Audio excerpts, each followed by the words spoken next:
Selamat datang di webinar Life Coach RCK. Sebelum memulai agenda pelatihan, ada beberapa pengumuman dan harap disimak dengan baik. Yang pertama, kepada para peserta, silakan untuk mengisi absensi terlebih dahulu dengan mengetikkan nama sesuai dengan KTP, kemudian alamat email, nomor handphone, dan juga nama program pelatihan yang diambil di kolom chat. Webinar ini adalah milik pelatihan RCK Consulting dengan nama pelatihan membangun tim unit kerja bagi supervisor supermarket. Webinar ini akan dilaksanakan dalam satu arah, jadi hanya narasumber yang akan berbicara, maka dimohon kepada para peserta untuk mematikan mic dan juga di-mute suara audionya agar tidak mengganggu selama penjelasan berlangsung dan setelah penjelasan akan dibuka sesi untuk tanya jawab. Lalu nyalakan juga kamera depan di laptop ataupun di handphone, kemudian silakan di screenshot sebagai bukti bahwa rekan-rekan sudah mengikuti webinarnya. Bagi peserta yang salah kamar webinar, harap untuk segera meninggalkan Zoom Meeting ID ini dengan menekan tombol N, kemudian klik Leave Meeting. Webinar ini akan berlangsung selama kurang lebih 40 menit ke depan untuk satu sesinya maksimal 500 peserta. Untuk kolom webinar hanya akan terbuka di jam yang ada kegiatan webinarnya saja, maka peserta diharapkan membuka aplikasi sekolahmu baik melalui web ataupun melalui aplikasi di handphonenya dan pastikan centang hijau selama webinarnya berlangsung. Demikian rekan Arsike untuk pengumumannya. Sebelumnya perkenalkan terlebih dahulu saya dengan Miss Suci, senior trainer dari RCK. Oke rekan RCK, untuk webinar kita kali ini kita akan membahas nih bagaimana caranya membangun tim unit kerja bagi seorang supervisor supermarket. Oke, saya akan share screen-nya. Nah, ini dia rekan RCK.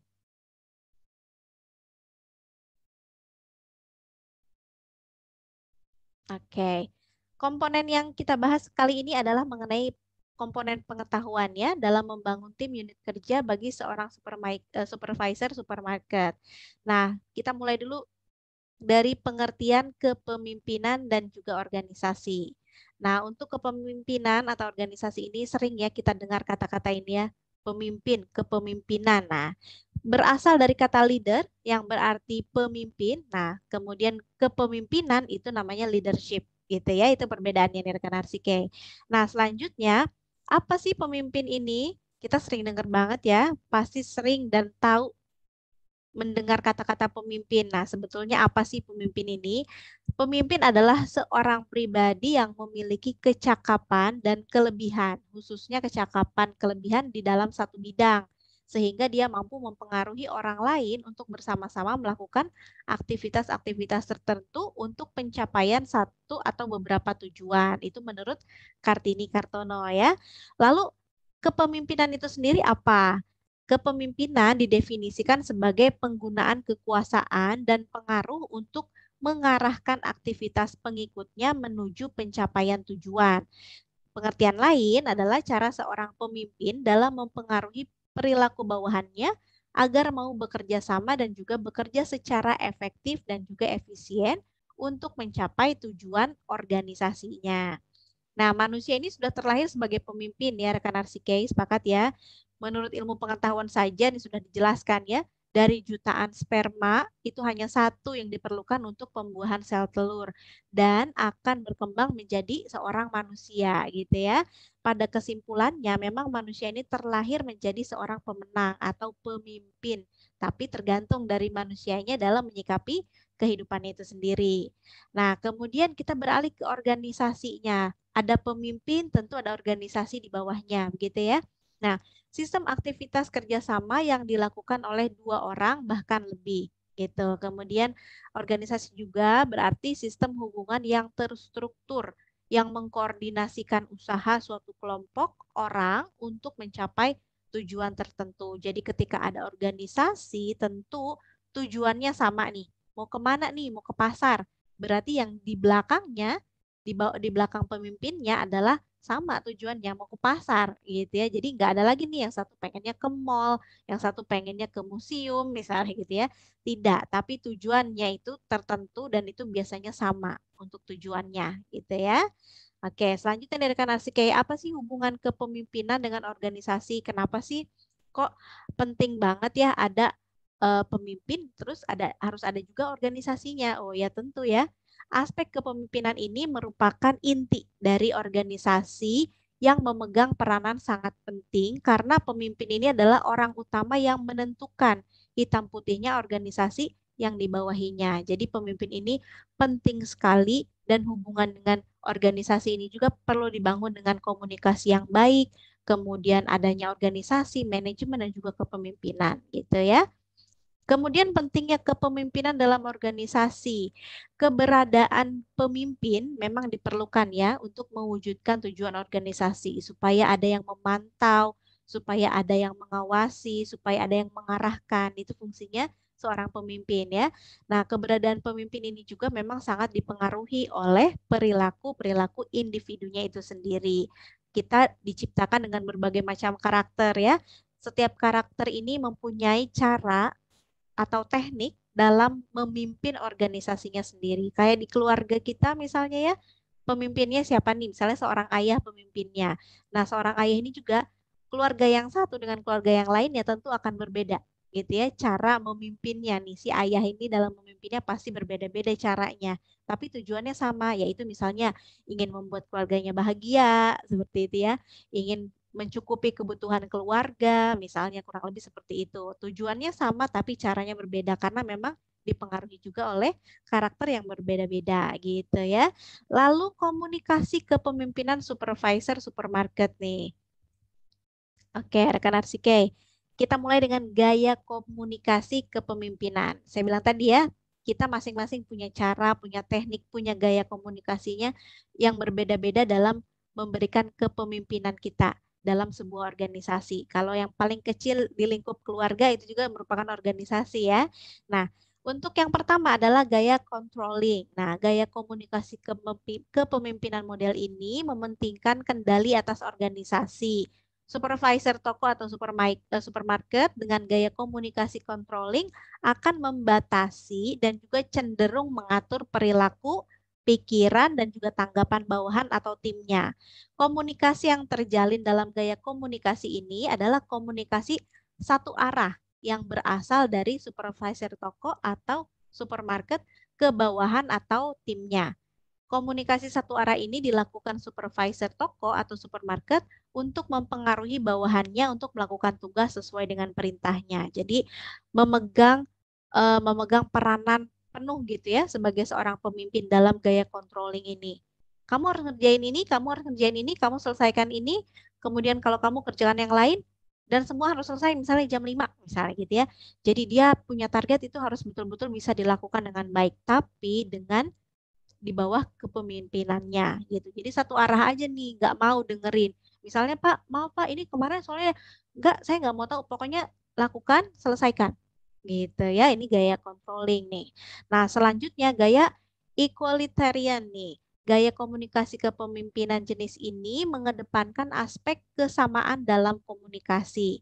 Komunikasi kepemimpinan jenis ini juga melakukan penyebaran informasinya atau ide dengan arus dua arah nih, baik dari supervisor toko ke supermarket atau supermarket ke bawahannya ataupun dari bawahannya ke supervisor gitu ya. Nah, komunikasi kepemimpinan ini juga dilakukan secara terbuka yang berarti setiap bawahan atau anggota tim berhak mengemukakan pendapatnya.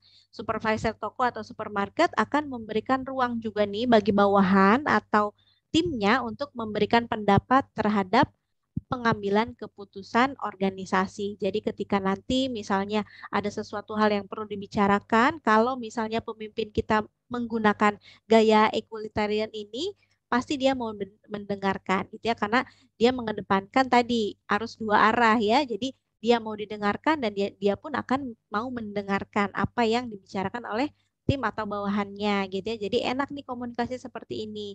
Sama-sama saling menyebarkan informasi. Jadi tahu gitu ya, nggak cuma kayak tadi misalnya gaya yang pertama controlling itu hanya memerintah saja misalnya gitu ya, nggak mau tahu, nggak mau dengar apa kata bawahan atau timnya. Tapi kalau untuk gaya equalitarian ini dua arah. Supervisornya mau dengerin anak buahnya juga mau dengerin supervisornya gitu. Jadi dua arah ya. Kemudian Selanjutnya, gaya komunikasi kepemimpinan dengan gaya struktural. Nah, dalam gaya komunikasi kepemimpinan ini, supervisor toko, supermarket, atau department store memberikan informasi yang bertujuan untuk pemantapan perintah penugasan, lalu jadwal penugasan dan struktur organisasi. Pada gaya komunikasi ini, supervisor toko atau supermarket mencoba mempengaruhi bawahannya atau timnya dengan cara memberikan informasi terkait tujuan organisasi, penjadwalan kerja, aturan kerja, prosedur kerja dalam organisasi. Jadi biasanya kalau yang menggunakan atau pemimpin yang menggunakan gaya struktural ini biasanya saklek sama aturan gitu ya. Jadi aturan kerja nih jam 8 nggak boleh telat, pokoknya telat 1 menit potong gaji misalnya gitu ya.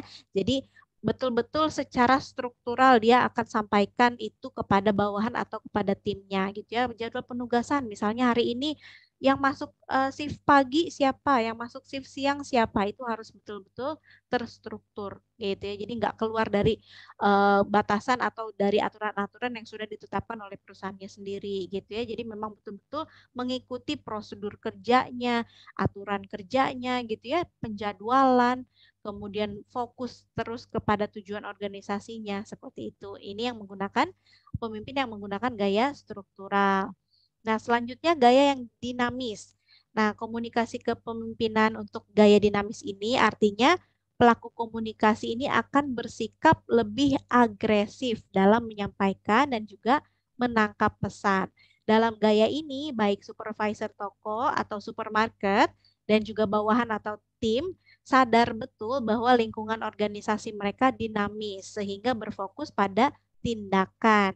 Gaya komunikasi kepemimpinan jenis ini juga bertujuan untuk merangsang pegawai untuk bekerja lebih cepat dengan hasil yang lebih baik. Jadi dinamis ya, dinamika beragam gitu ya. Jadi mereka atau supervisor toko atau supermarket ini lebih mengedepankan atau fokusnya pada tindakan si pekerjanya itu sendiri. Apa nih yang harus dilakukan gitu ya. Kalau tadi untuk gaya yang struktural itu kan dia cuma mengedepankan aturan gitu ya. Ini aturannya gini gini gini nih. Tapi kalau untuk gaya yang dinamis karena dia sifatnya juga dinamis gitu ya, artinya bisa berubah-ubah, fleksibel begitu ya. Jadi mengedepankan tindakan. Kira-kira apa nih yang harus dilakukan? Misalnya di dalam prosedur, kalau ada di prosedurnya, kalau misalnya ada komplain dari pelanggan harus A, B, C, D. Tapi pada saat prakteknya, pada saat di lapangan, misalnya yang ada di aturan ini tidak bisa kita lakukan, misalnya gitu ya. Nah, ini yang akan nanti seorang pemimpin lakukan dengan gaya dinamis, yaitu langsung mengambil tindakan. Kira-kira apa nih yang perlu dilakukan untuk menangani hal tersebut gitu. Jadi tidak melulu terpaku kepada prosedur atau aturan-aturan gitu ya. Tidak melulu ke situ. Jadi artinya dia dinamis, fleksibel gitu ya. Dia mau yang penting tindakan yang dia lakukan itu masih di jalur yang benar, kemudian bisa menyelesaikan masalahnya juga dengan baik begitu. Selanjutnya gaya relinquishing nih. Dalam gaya komunikasi kepemimpinan ini, rekan Arsike, supervisor toko atau supermarket ini memiliki sifat bersedia dalam menerima saran atau ide dari orang lain. Jadi artinya melepaskan gitu ya, bebas gitu ya. Bebas nih artinya kalau misalnya bawahan atau timnya mau atau punya ide, ada saran gitu ya, boleh diungkapkan. Nah, supervisor toko atau supermarket ini juga bersedia nih menurunkan keinginannya dalam memberi perintah dan juga mengatur pegawainya. Nggak mau nih, kalau misalnya cuma, ayo kamu harus gini, gini, gini, gini. Kamu yang betul dong, nggak sesuai aturan nih pakaian yang kamu pakai nih, misalnya gitu ya. Nah, tidak lagi seperti itu. Jadi ini bebas gitu ya. Nah, gaya komunikasi kepemimpinan jenis ini tuh bisa efektif jika supervisor toko atau supermarketnya bekerja dalam organisasi yang memang orang-orangnya ini sudah berpengalaman. Kemudian pengetahuan karyawannya atau pegawainya juga luas dan juga memiliki tanggung jawab dan juga dalam setiap pekerjaannya gitu ya. Dibebasin boleh gitu ya, silakan terserah kalian mau seperti apa. Yang penting kerjaannya selesai. Misalnya seperti itu ada ya tipe gaya kepemimpinan jenis ini dan sering kita jumpai ya. Mungkin untuk rekan-rekan yang sudah pernah bekerja gitu ya, yang sudah pernah menjadi seorang misalnya pramusaji atau misalnya sebagai penjaga toko misalnya gitu ya. Ada juga nih pemimpin yang tipenya seperti ini, bebas terserah, yang penting kalian bisa selesaikan pekerjaannya dengan baik gitu. Misalnya di waktu, oke nih, waktunya misalnya di jadwal itu dari jam 8 sampai jam 9 meeting misalnya gitu ya. Jam 9 sampai jam 12 mengerjakan apa. Kemudian terus gitu ya. Tapi kalau untuk gaya relinquishing ini dibebaskan, terserah mau diselesaikan jam berapa, pokoknya begitu waktunya harus selesai. Itu harus sudah ada hasilnya gitu ya. Jadi lebih enak.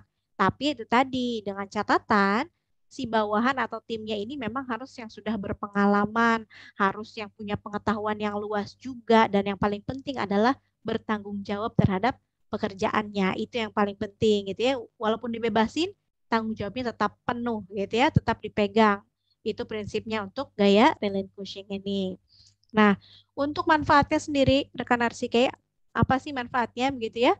Dalam mempelajari komunikasi kepemimpinan ini. Yang pertama, meningkatkan alur informasi.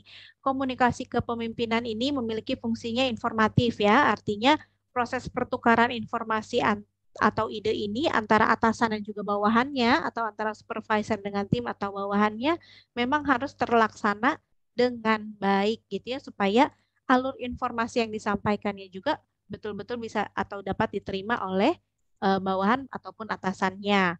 Lalu melancarkan regulasi, supervisor toko, supermarket, atau mungkin supervisor department store memiliki wewenang dalam mengatur alur komunikasi. Alur komunikasinya boleh nih diatur sama supervisor mau seperti apa, mau pakai gaya yang mana gitu ya. Kemudian supervisor toko atau supermarket ini juga berhak memberikan instruksi kerja kepada bawahan atau anggota timnya. Dengan adanya komunikasi kepemimpinan, proses penyampaian instruksi pekerjaan beserta regulasinya ini bisa berjalan dengan baik. Biasanya ada ya, bawahan atau anggota tim sesama rekan kita misalnya gitu ya, ada nih yang nggak bisa dikasih tahu. Biasanya ada ya, mungkin pernah ditemukan juga.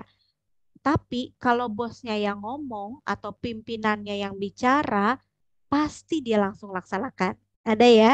Nah, tipikal orang yang seperti ini adalah apa ya? Artinya membutuhkan gitu ya, membutuhkan kepemimpinan dalam jenis yang tadi mungkin controlling gitu ya, dengan gaya yang controlling, supaya bisa mengarahkan bawahan atau timnya ini supaya tetap berada di jalur yang tepat, kemudian mengerjakan pekerjaannya dengan penuh tanggung jawab dan juga selesai nih sesuai dengan target yang sudah dicanangkan di awal gitu ya. Nah, dalam melancarkan regulasinya ini juga tentu si pemimpinnya atau si supervisornya harus bisa dong berkomunikasi dengan baik ya. Kalau misalnya komunikasi yang dia sampaikan ini tidak baik kepada bawahannya, kepada timnya, ya nanti nggak akan jalan gitu ya. Biasanya juga terkadang ada nih supervisor atau pimpinan kita yang tidak banyak bicara tapi dia memperhatikan gitu ya. Kemudian ada juga yang tipikalnya yang banyak bicara juga memperhatikan misalnya gitu. Nah, ini masing-masing. Nanti bagaimana caranya si pemimpin tersebut dalam melancarkan regulasi atau aturan-aturan yang memang supaya bisa berjalan dengan baik kepada bawahan atau timnya gitu ya. Selanjutnya meningkatkan fungsi persuasif. Supervisor toko atau supermarket juga ini harus memiliki kemampuan persuasif ya, harus bisa ngajak, harus bisa mempengaruhi gitu ya, karena dengan ini maka bawahannya nanti bisa bekerja lebih baik dan tidak sekedar mengerjakan instruksi kerja supervisor. Biasanya seperti itu ya. Jadi nggak cuma kamu harus kerjakan ini sampai maksimal jam 1 ya, saya nggak mau tahu harus selesai misalnya gitu ya. Tidak melulu hanya seperti itu.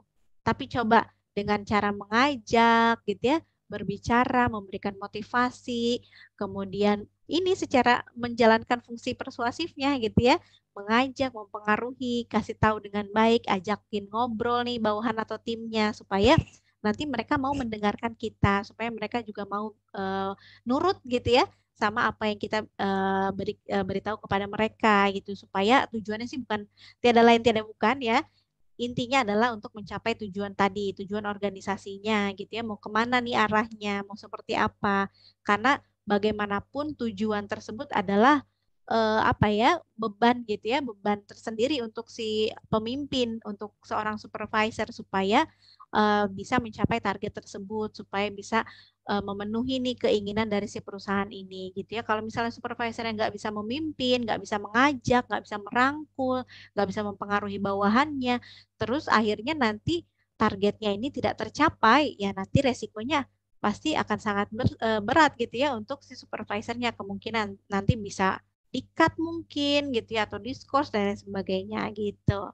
Kemudian membuat integrasi komunikasi organisasi dengan mempelajari komunikasi kepemimpinan, supervisor toko atau supermarket juga bisa menerapkan sistem maupun sarana komunikasi yang bisa mengintegrasikan proses komunikasi di dalam organisasi. Ya, harus bisa diintegrasikan ya proses komunikasinya di dalam organisasi ini. Harus tahu nih bagaimana cara berkomunikasi yang baik sebagai seorang pemimpin kepada bawahan, kepada timnya. Kemungkinan dong misalnya, Tono, lu harus ngerjain ini ya, misalnya gitu. Nggak bisa nih pemimpin bicara seperti itu, ya kan? Jadi harus dengan misalnya komunikasinya yang baik gitu ya, sampaikan dengan baik nih, misalnya manggilnya nggak cuma nama, misalnya pakai Pak atau Ibu misalnya, Mbak atau Mas gitu ya, tetap dengan panggilan-panggilan yang sopan gitu misalnya ya. Contohnya, Tono, ini ada Pak Tono, tolong ini ada pekerjaan nih, diselesaikan terlebih dahulu ya, misalnya gitu. Itu kan lebih enak ya, komunikasinya lebih nyampe dan bisa diterima juga sama si pendengarnya atau penerima pesannya. Dalam hal ini adalah Pak Tono ini gitu ya, dibandingkan dengan, Tono, lu kerjain nih, ini gimana sih, belum beres tuh ngerjain, gak bener banget sih, misalnya gitu ya. Nah, kalau misalnya cara komunikasi seorang supervisor seperti itu atau seorang pemimpin seperti itu, pasti nanti bawahannya juga nanti akan apa ya, nyeleneh juga gitu, nggak akan bisa menghormati gitu ya, menghormati si pemimpinnya gitu, karena pemimpinnya juga menunjukkan sikapnya yang seperti itu gitu ya. Tapi kalau pemimpinnya sopan, bicaranya baik, otomatis nanti bawahan atau timnya juga menjadi segan gitu ya. Akhirnya komunikasi kepemimpinannya bisa berjalan dengan lancar gitu ya. Oke, selanjutnya nih rekan Arsike, komunikasi adalah fungsi kepemimpinan inti para supervisor supermarket. Betul ya? Penting sekali komunikasi ini karena memang ini adalah bagian penting bagi seorang supervisor atau pemimpin ya. Nah, pentingnya komunikasi untuk para supervisor ini adalah fungsinya komunikasi kepemimpinan ini adalah komunikasi ini untuk menyampaikan gitu ya pesan yang ingin disampaikan oleh si supervisor atau pemimpin kepada bawahan atau timnya supaya bisa tersampaikan dengan baik. Tentu komunikasinya juga harus baik, harus efektif gitu ya.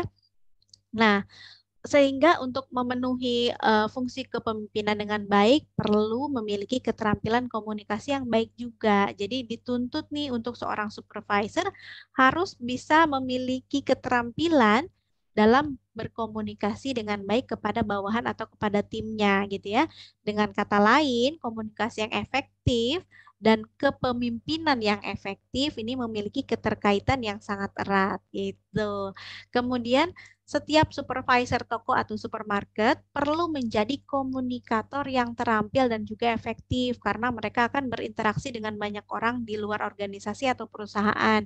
Bukan hanya dengan karyawan atau bawahannya atau timnya aja, tapi juga nanti misalnya ada komplain dari pelanggan gitu ya, kemudian karyawannya atau pegawainya ini bawahannya tidak bisa menyelesaikan dan butuh bantuan nih dari si supervisornya. Nah, ini juga kita dituntut untuk bisa berkomunikasi dengan baik terhadap pelanggan tersebut gitu ya. Harus bisa membedakan kira-kira sebagai seorang pemimpin bagaimana nih cara kita berbicara atau cara kita berkomunikasi kepada bawahan, kepada pelanggan gitu ya. Kemudian kepada orang lain di luar organisasinya tersebut. Misalnya kayak tadi ada komplain. Terus ini salahnya memang kesalahan ini terjadi karena pegawainya kurang teliti misalnya gitu ya. Kasirnya nih salah menghitung uang pada saat memberikan kembalian misalnya. Terus kita marahin nih kalau kita nggak punya cara untuk berkomunikasi dengan baik, kalau kita nggak punya keterampilan komunikasi yang efektif, pasti nanti kamu gimana sih? Ini kan kembaliannya kurang, emang kamu nggak hitung dulu? Terus kita marahin pegawai kita di depan pelanggan, gimana rasanya? Gitu ya, itu bukan contoh yang baik untuk seorang pemimpin gitu ya. Kalau memang misalnya masih ada pelanggan, coba komunikasikan dengan baik. Oh ya Ibu, Bapak mohon maaf ya tadi kembaliannya kurang ya. Boleh dihitung ulang ya Bu, misalnya gitu ya. Saya bantukan nih, misalnya ayo misalnya siapa nih karyawannya atau kasirnya siapa nih pada saat itu jaga. Misalnya Tina. Oke Tina silakan dihitung ulang dulu ya Tina, misalnya. Sudah selesai dengan pelanggan, baru kita komunikasikan lagi dengan Tina ini, dengan si kasirnya gitu ya. ada apa nih Tina? Kenapa kok tadi salah ngasih uang kembalian? Nah, kita harus mau mendengarkan juga sebagai seorang pemimpin yang baik, tentu harus bisa mendengarkan juga ya apa yang disampaikan oleh karyawan atau pegawai kita gitu ya, supaya kita tahu duduk permasalahannya seperti apa, tidak melulu seperti tadi langsung menyalahkan gitu ya, padahal misalnya ternyata lagi ada gangguan sistem atau lain sebagainya, misalnya seperti itu ya. Oke, selanjutnya. Hal yang terjadi bila supervisor toko, supermarket, atau department store tidak memiliki keterampilan komunikasi dalam organisasi. Gimana nih rekan Arsike? Pasti nanti kesulitan ya. Kesulitan untuk berinteraksi dengan orang-orang di sekitarnya, baik internal maupun eksternal di dalam organisasi atau perusahaan tersebut. Contohnya tadi, Pak, ini gimana ya pelanggannya? Udah saya kasih tahu tapi ngotot nih pengen ketemu Bapak. Ah, udah deh bilang aja saya lagi sibuk. Bilang aja saya nggak ada di tempat. Gimana tuh kalau kayak gitu?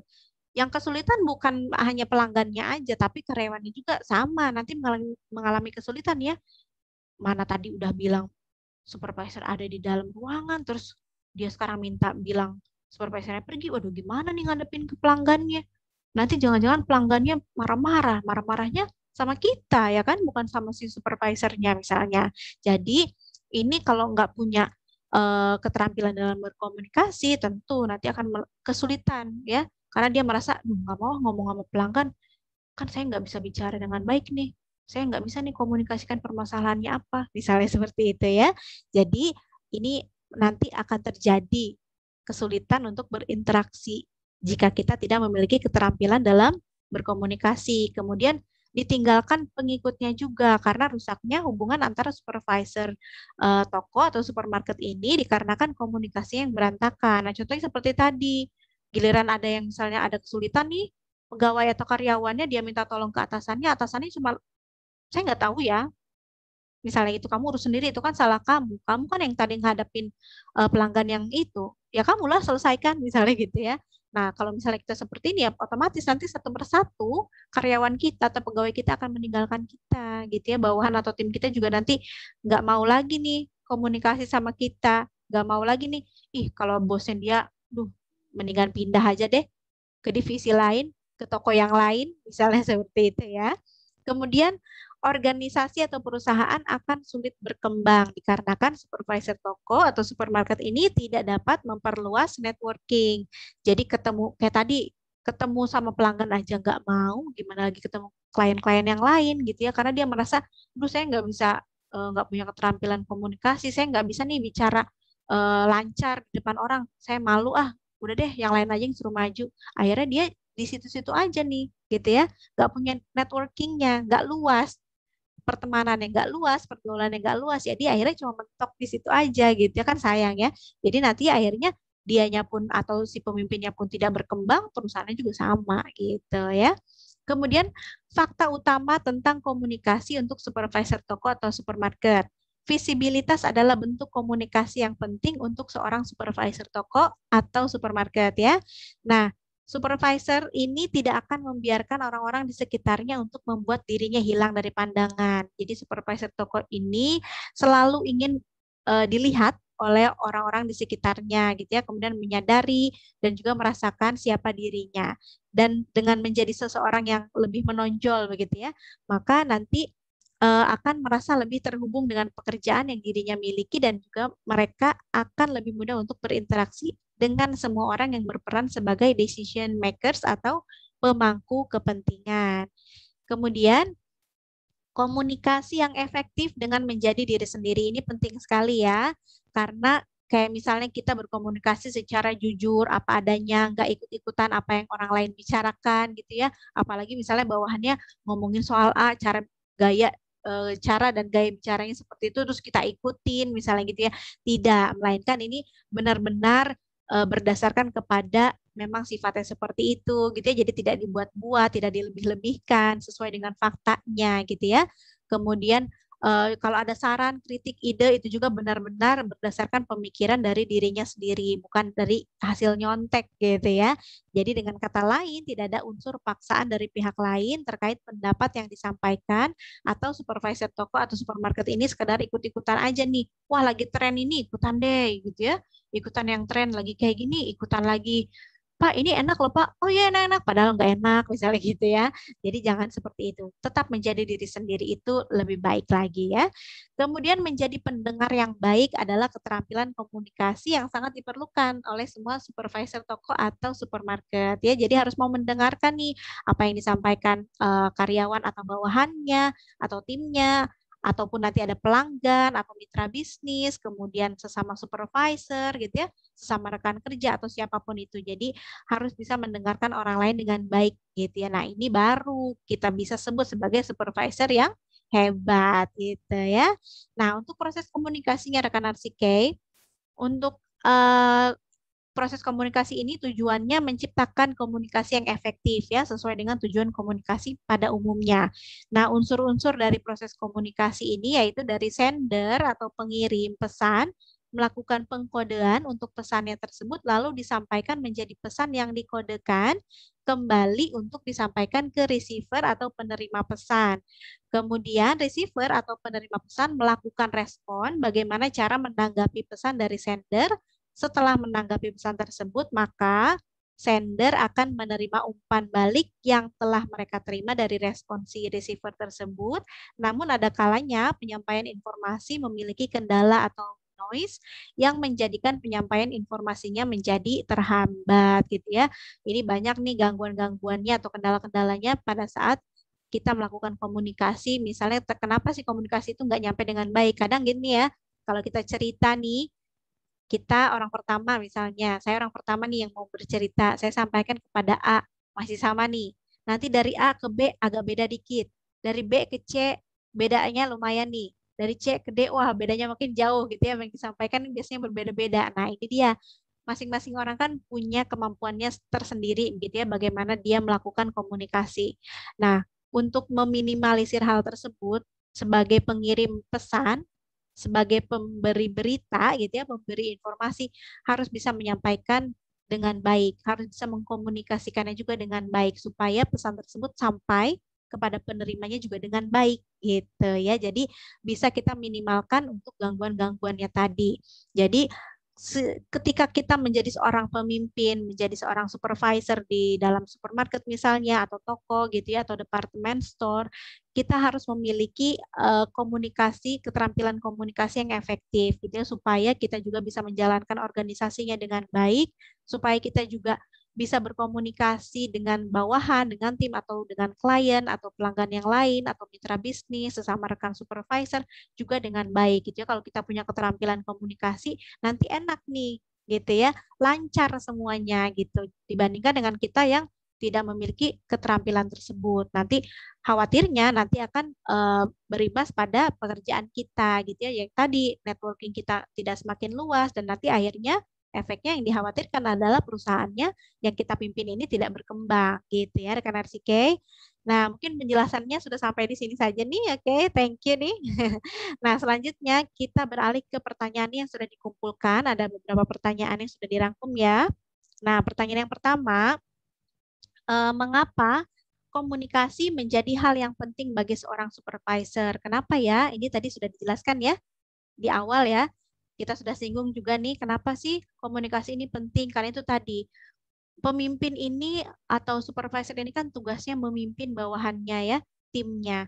Kalau dia tidak memiliki komunikasi yang baik gitu ya, nggak akan sampai, kemudian organisasinya juga tidak akan berjalan dengan baik karena dia tidak bisa memimpin, dia tidak bisa mengendalikan, dia tidak bisa mengontrol bawahan ataupun timnya gitu ya, yang nanti efeknya dikhawatirkan itu tadi, khawatirnya nanti perusahaannya tidak berkembang gitu ya. Kita coba geser ke slide sebelumnya ya rekan Arsike. Kenapa komunikasi ini menjadi hal yang sangat penting gitu ya. Nah, ini dia.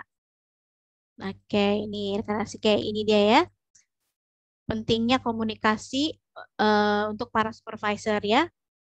Kalau kita sebagai seorang supervisor, kita juga harus bisa memiliki sebagai fungsinya gitu ya, fungsi kepemimpinan inti bagi para supervisor atau tokoh supermarket juga gitu ya. Jadi dengan kata lain, komunikasi yang kita miliki ini memang harus efektif supaya kita juga bisa memimpin bawahan kita atau tim kita untuk menjalankan tugasnya juga dengan baik gitu ya. Harus bisa jadi komunikator yang terampil gitu, harus bisa berinteraksi dengan mereka, baik itu dengan orang luar, dengan bawahan, dengan tim, pelanggan, kemudian dengan sesama supervisor gitu ya. Ini penting sekali gitu. Karena kalau misalnya ini tidak memiliki keterampilan dalam berkomunikasi, nanti akibatnya adalah seperti ini. Kesulitan berinteraksi gitu ya. Nanti ditinggalkan sama pengikutnya. Kemudian nanti juga perusahaannya akan sulit berkembang karena memang supervisornya juga nggak mau memperluas networkingnya gitu ya. Ini untuk jawaban yang pertama ya, rekan Arsike, jelas ya. Jadi memang sangat penting karena ini adalah salah satu wujud dari bentuk keterampilan komunikasi yang dimiliki yang harus dimiliki oleh seorang supervisor gitu ya dalam memimpin sebuah organisasi gitu. Jadi komunikasi itu sangat-sangat penting gitu ya. Oke, selanjutnya nih rekan Arsike. Untuk pertanyaan berikutnya atau yang kedua yaitu, oke ini ya, berikan contoh sikap yang dapat dilakukan supervisor dalam menerapkan gaya komunikasi relinquishing di saat supervisor tersebut bekerja. Tadi relinquishing ini apa sih? Melepaskan gitu ya, bebas ya. Artinya gaya komunikasi dalam kepemimpinan ini si supervisor ini tidak seperti di gaya controlling itu ya betul-betul memimpin, ayo kamu harus begini A, B, C, D, E, F, G gitu ya. Enggak ya. Jadi kalau misalnya supervisor menerapkan gaya komunikasi yang relinquishing ini, dia akan membebaskan karyawannya atau bawahan atau timnya. Silahkan, misalnya, contohnya nih ya, misalnya, oke, ini ada kerjaan nih, setumpuk kerjaannya nih, misalnya gitu ya. Atau contohnya di supermarket nih, ada barang baru datang nih, ada beberapa kontainer misalnya gitu ya, ada beberapa kontainer box itu ya misalnya. Nah kemudian datang barangnya, kita sebagai bawahan lapor dong, Pak atau Bu, ini ada barang baru datang nih, gimana ya Pak? Oh ya udah, ada berapa barang ya? Kamu udah hitung belum misalnya? Oh udah Pak, udah dihitung. Misalnya ada 10 box nih. Oke, ada 10 box, ada 10 kontainer. Terserah kamu ngerjainnya kapan. Yang penting nanti jam 12 sudah selesai. Misalnya gitu ya. Saya yang penting nanti jam 12 sudah selesai. Terserah nih. Mau dikerjakan sekarang atau nanti jam 10 misalnya atau nanti jam 11 terserah. Pokoknya jam 12 harus selesai. Gitu. Jadi dibebaskan gitu ya, membebaskan karyawan atau pegawainya atau bawahan atau timnya gitu ya untuk mengerjakan pekerjaannya. Tapi ingat, kita juga sebagai supervisor harus tahu kira-kira bawahan kita seperti apa, bertanggung jawab gak nih orangnya. Kira-kira dia udah punya pengalaman belum dalam menata nih barang-barang yang ada di dalam kontainer untuk di-display misalnya. Dia udah tahu belum aturannya seperti apa dan kita harus tahu dulu itu. Kalau kita sudah menyadari bahwa oh ya nih ternyata karyawan saya ini seseorang yang memang punya pengalaman di bidangnya, kemudian dia juga orangnya bertanggung jawab, pengetahuannya juga luas misalnya gitu ya. Oke, nggak jadi masalah, tinggal kita jalankan aja gaya relinquishing ini gitu ya. Tapi jangan coba-coba kalau misalnya kita sebagai seorang supervisor menerapkan gaya komunikasi relinquishing ini kepada bawahan kita, tetapi kita menyadari bahwa bawahan kita ini tidak punya pengalaman misalnya, atau kita tahu nih, dia kayaknya orangnya nggak bertanggung jawab, tapi kita terapkan misalnya gaya komunikasi ini, wah udah pasti nanti berantakan gitu ya. Jadi kurang lebih seperti itu contohnya ya. Banyak sekali sih beberapa contoh yang lain gitu ya. Salah satunya adalah itu tadi. Jadi membebaskan atau memberikan keleluasaan kepada karyawan atau bawahannya untuk mengerjakan suatu pekerjaan gitu ya. Kemudian tetap berada di jalur yang benar, artinya tetap sesuai dengan aturan yang berlaku begitu ya, dengan prosedurnya seperti apa, tapi dia tidak nggak saklek gitu ya, nggak betul-betul harus kamu harus sesuai prosedur A B C D E E gitu ya, jadi nggak seperti itu gitu ya, itu kurang lebih contohnya. Kemudian pertanyaan yang ketiga, terkadang masih ditemukan seorang supervisor yang semestinya dapat memimpin bawahannya, tetapi ia sendiri tidak turun langsung untuk memimpin. Nah, benar, ini juga masih ada ya. Kemudian melainkan menyerahkan kembali tugas tersebut kepada leader tim misalnya. Apakah hal tersebut merupakan salah satu tugasnya sebagai supervisor dan bagaimana sikap yang sebaiknya ditunjukkan oleh seorang supervisor dalam memimpin bawahan atau timnya? Wah, kalau ini sih lempar batu sembunyi tangan ya. Apalagi kalau misalnya tadi ketika ada pelanggan yang komplain terus dia nggak mau maju, wah berabe ini, ya kan? Jadi sebetulnya untuk tugas seorang supervisor ini salah satunya memang dia bisa gitu ya, dia bisa meminta leader tim atau apa ketua dari timnya gitu ya, dari bawahannya ini biasanya supervisor di bawahnya ada kan ya, dia tunjuk lagi satu orang nih untuk jadi ketua timnya misalnya.